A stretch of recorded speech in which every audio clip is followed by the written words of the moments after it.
Good afternoon. Uh, Happy that I am here with you. I am coming from Don Bosco. You must be knowing about Don Bosco schools, colleges. We also work for children on the street, abandoned, missing children. There is another unit called Don Bosco Young at Risk Forum. So I come from Don Bosco Young at Risk Forum from Delhi. Don Bosco YAR Forum, it has 174 centers across India working for various types of children in collaboration with NGOs, governments, individuals, more than 110 years in India. And we are working in about 20 states or the union territories, caring for about 2 lakhs plus children who are in need of care and protection and in conflict with the law. And our services are being on the street, meeting the children who are abandoned, missing, and giving them shelter, education, health, counseling, vocational training, job placement, home placement, finally settling them back in the society. And we also do advocacy with the government, creating systems, especially for caring of these kind of children, or the young people who are at risk, including various types of categories. Young at risk, in short, safety and growth and development and are in need of care and protection. That is what we define as young at risk. And there are various categories, including HIV infected, third gender. Of late, we have been thinking about them, trying to start some work for them. And school dropouts, drug addicts, those who are, sexually abused, physically abused, emotionally, and migrants is another category we have been looking at in the past 2-3 years. And any other category of young children at risk or young people at risk, we do include as and when they see and in the region where we work. Vision is inspired by our founder, Don Bosco, a world where every child, every young person lives and grows towards fullness of life. That's our vision. Okay, what do we do? Different projects that we do that might interest you, because when I come here, I talk to you as technical person. When I go down the line to the NGOs, I'm a techie. When I go down the line, I have to talk completely a different language. Otherwise, just they throw me out. They say, you are talking something above our head. The money that you are asking us to invest on technology, if we could save 100 more children. That's the kind of thinking NGOs had. Not anymore. They are also looking for, because every work is a model that we create, and it cannot be all the problem in India we cannot solve, and we are coming to a realization, especially people who are working in NGOs down the line are realizing that we need partnerships and networks in order to solve bigger problems. All that we do is only a drop in the ocean and a model. That's a great realization that is coming up these days. So we are working to develop a biometric app. It's already developed called Child PPA, by which even Aadhaar is saying that it is not able to track children's biometric. It has got its own problems. So we are trying to work with Fujitsu, trying to get the palm biometric, and then we are experimenting in Bangalore as well as in Delhi. If everything goes well, we will integrate it with our system, which is already existing, called Child MISS, Management Information Systems and Services. Migrant is something we started 3 years ago, looking at different points where we could work with migrants. App is in the plan, but nothing has really taken off. Still, the groundwork is going on.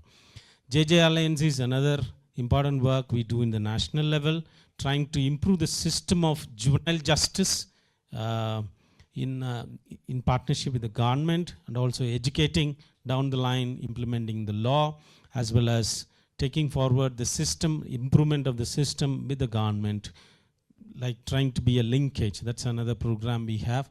Child-friendly cities. I overheard some of you talking about the, the smart cities. In child-friendly cities, we are developing a model of child-friendly cities in 10 cities. This year we have started with 4 cities in which we bring in one platform, NGOs, government officials of the city, the people of the place, children as well as on the platform, trying to understand problem of the children in the city, so that they are able to take care of the children in the city, making it much more child friendly. And we are telling the smart city builders, if you don't include the element of child friendliness in the city, your city is not smart. NIUA is also in collaboration with us. We are trying to create a child-friendly environment in the city so that children feel comfortable and safe. That's another program. Homelink network is what I'm going to be talking about. And standards of care is another aspect of caring of children in the centers where the children exist, where the children stay with us, so that we are able to give them wonderful care for them, building up standards. These are all, in short, some of the work that we do across India. Looking for collaboration with the AI community, what are the three problems that I want to present to you? The one is runaway children, another one is the lost children, another one is the child care. What is the problem? Every day, a statistic says there are about 174 children go missing in India. This is old statistics. You know that the number keeps increasing. Of late, you must have heard about Bihar, the nightmares the children went through in some of the NGOs, how they were raped. Even in the name of, even to say that you're running an NGO for children is frightening these days, because of even the traffickers get into the shoes of these NGO and spoil the name. So traffickers can come in different ways, and that is the danger for all these runaway children as well as for the lost children. And the statistics again says 1,11,569 they were lost, and about 55,625 remain unidentified. This is a government data. We are not very sure about that data. It is much more. And so this is the problem that I am going to be talking to you today. And what is this lost child? Let's take the stages in which a lost child goes through. When the lost child comes into the street or the railway station, or the child is actually going with a parent somewhere, and then the child gets lost. It happens, it loses track of the parents, or the child comes with some of the friends who want to see the city, or within the city they get lost. And they are just loitering around in the platforms of the railway stations, or in the bus stand, or in the marketplaces. Our staff are there. We have booths even in Bangalore bus station, as well as Bosco. Here in Bangalore it's called Bosco, under the title Bosco it is functioning. We have booths there in the railway station platforms as well as, and our staff are there 24 hours trying to monitor if any of these children. They also educate the caring community. The platform sweepers and other people are also educated to identify these kind of children and bring the children to these booths. To the extent I heard a story from a lady who was involved in the flesh trade, doing prostitution. She identifies sometimes girls whom her superior would take and then put her into prostitution. She would rescue and tell the child, don't be here, it's very dangerous, don't live the life which I am living, better go to that booth, they will help you out. So that's how the society is interested in picking up these kind of children and bringing them to safety. Trafficker also, they are also present on the street trying to pick up these kind of children. So when the child comes into the NGO or the caretaker is identified, the NGO or the public, they are making effort in searching for the child and their parents. When the child who is lost comes to you, most of the time the child will tell you, uncle, I am from that temple. No, there is a temple. I am from that, near that temple is my house. Auntie, I am, we are coming from school, the name of the school. Hardly few words, few sentences, which is what the child will remember. And then the NGO worker has to start tracking. Who are these NGO workers? They are just simple graduates maximum, or 10th pass or +2 pass. This is what the NGO can afford. So these people are able to that are able to track these children, and then with this little information that they give, they go to the website, they Google, they search for the police station, they look for the complaint, they try to send them back. In the meantime, the parents are going to the nearby police station, and then they are going and lodging a complaint, and they are trying to search for the child. Maximum the police will receive the FIR, they file an FIR, mostly they don't do. Our own record says about 60 to 70% of the people who lose their children don't file an FIR. First information report with the police, because they are afraid of the police if they are ordinary people. If they are rich people, police will go around the line, search for the child. Otherwise, nothing happens. The FIR sleeps in the database of the police, and the NGOs, whatever the information about the child which they are collecting, it is sleeping in the database of the child. Yes. They also know which is the child who is lost, and they know who is the child, how they can win over the child. They have their own strategies, as the NGOs have their strategies.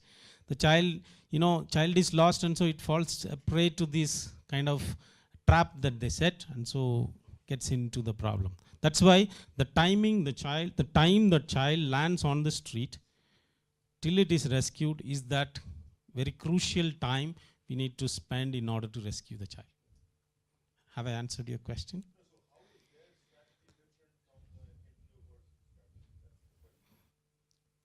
Their strategy is, it's winning over the child is their strategy.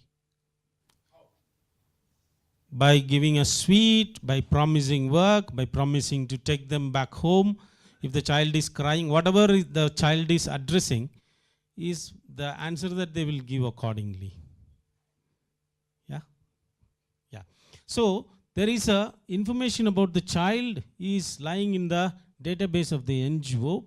The information of the complaint is lying in the database of the CWC or the police. CWC does not have its own database which is functional, and the parents are searching, and other NGOs they might even go into some other NGOs and give some complaints, and it is the database also is there lying, all separated, not united in any way.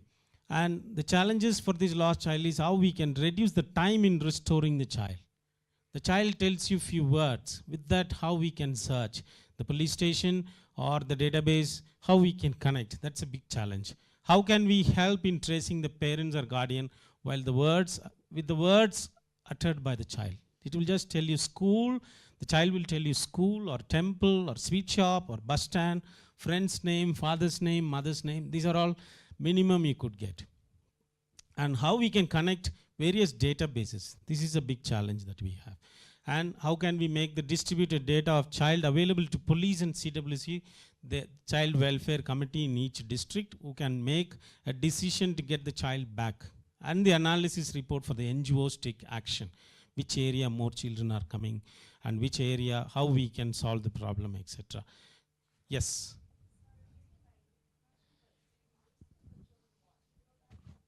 It depends. That's why I said there is a lost child, there is a runaway child.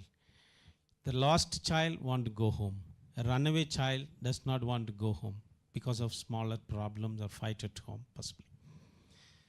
So the time factor in taking the child back home is a big challenge. Last year in Chennai, for example, we had a child from Chhattisgarh. 9 years ago, the child came to the NGO.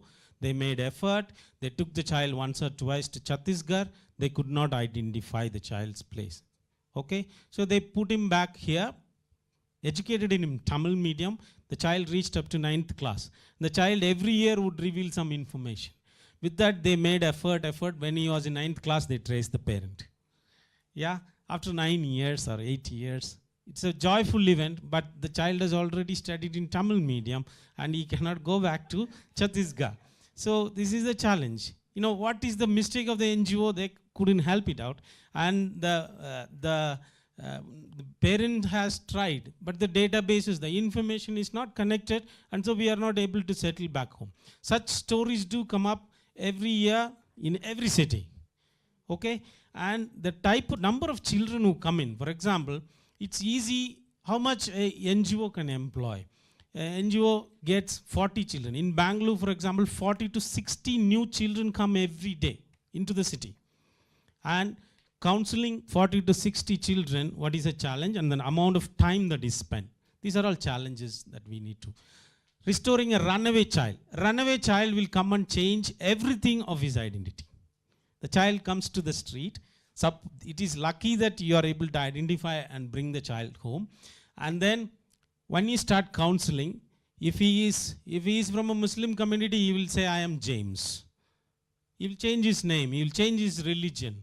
What is your name? I am Ram. But he must be Muhammad actually. After 16 years, we found out that one child was a Muslim, not a Hindu. This is how they will change. They'll change their identity. They'll forget their identity also. So this is a challenge there.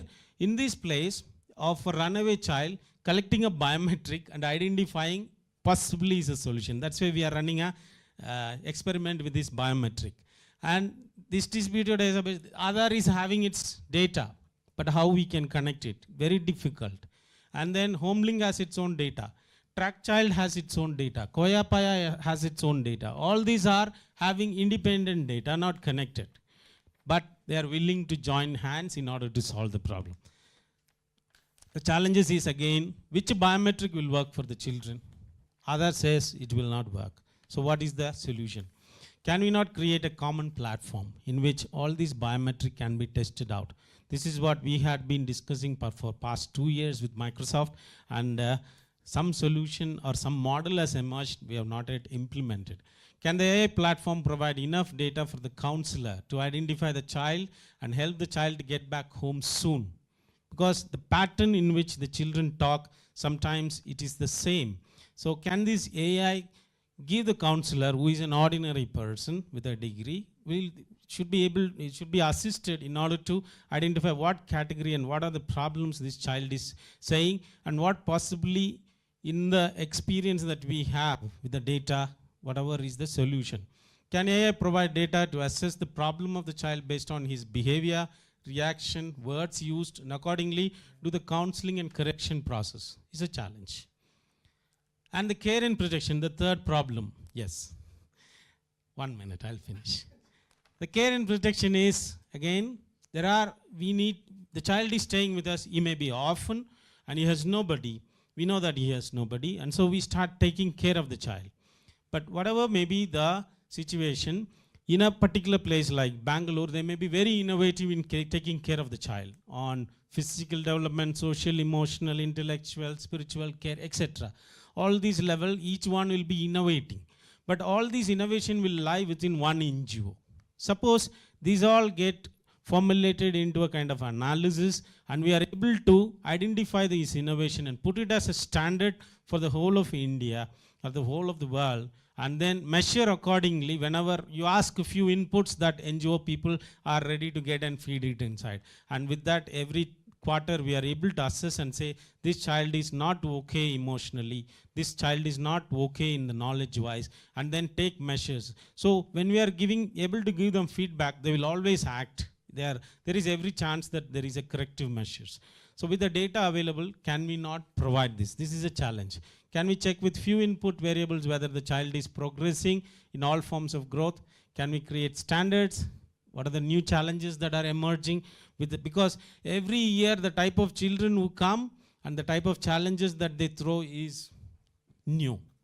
And the measures, corrective measures cannot be same. So we have with us about 3 lakhs data in our database.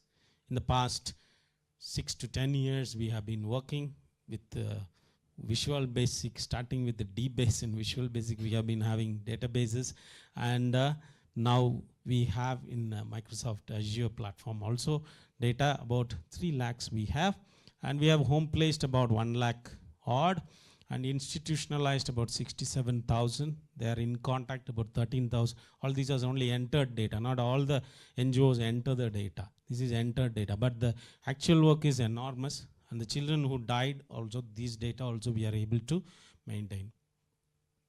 And the missing complaints we have received in our institutes across India, we have about 8,330 38 traced, complaint received is about 19,300. So we are able to, with our own manual systems of search, etc., we are able to solve this problem. This is the design that has been proposed by Microsoft. We have been working with one of the, in US with one of the guy. So he was suggesting to us, if you go with this design, we'll be able to connect the database. We are still dreaming about it. Hope it happens soon. Thank you. Thank you, Father, for the inspiring story. Now, in the interest of time and making sure that everybody gets a fair chance, we'll take one question. So, I can see here. One, please. Thank you very much. I have a question. What has been your experience with the police, and have you been able to access their data? How useful has it been? Our experience with police has been varied, because some states they are quite open. Some states they say we have our own database, because each one is married to their own data. That is why we came up with a shared model. And each database has its own specifics. See, for example, BBA, Bachpan Bachao Andolan, they have a specific data on child labor. We don't need all that for identifying children. We need only few elements. Police have lots of other information which is not required for identifying the child. So we are only dialoguing with them and saying, we don't need to share everything. You don't need to share common elements which will be helpful for identification. We think that with this process, it will be possible. Some states, they have been very helpful in implementing together. Yes. Bangalore, for example, we share data. At least in Excel form, they keep sharing among each other. The two databases talk. Thank you, Father.